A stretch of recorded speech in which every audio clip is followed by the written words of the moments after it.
In this video, I'm going to show you how to change object opacity in LibreOffice Impress quickly and easily.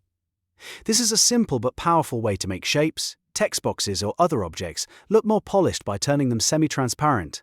Whether you want to layer elements, create a modern design effect, or just make your presentation look cleaner, this guide will walk you through the exact steps.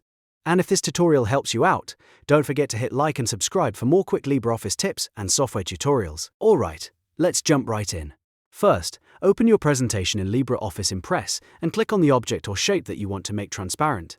This is important because the transparency settings only appear for the selected object. You'll know it's selected when you see the handles around it. Next, take a look at the right side of your screen.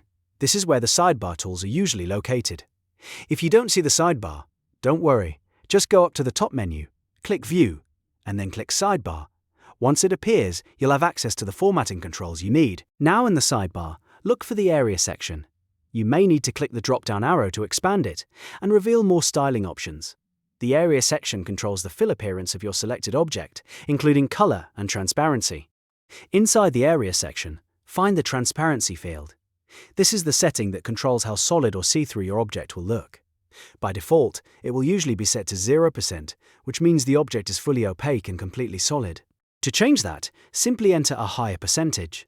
For example, if you want the object to be partially transparent, you could set it to 50%.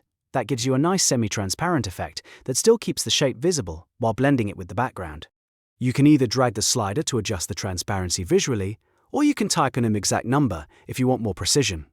This is especially useful if you need a specific look for your design or presentation layout. As soon as you change the value, you should see the object update on the slide. That instant preview makes it easy to test different transparency levels until you get the effect you want. If it's too faint, lower the percentage. If it still looks too solid, raise it a little more. This method works great for highlighting content without blocking other elements on the slide. It's also useful for overlays, backgrounds, and creative presentation effects. Once you know where the transparency setting is, changing opacity in LibreOffice Impress becomes very straightforward. And that's it. You now know how to change object opacity in LibreOffice Impress using the sidebar and area transparency setting. If this video helped, please give it a like, subscribe for more tutorials, and turn on notifications so you don't miss the next one. Thanks for watching, and I'll see you in the next tutorial.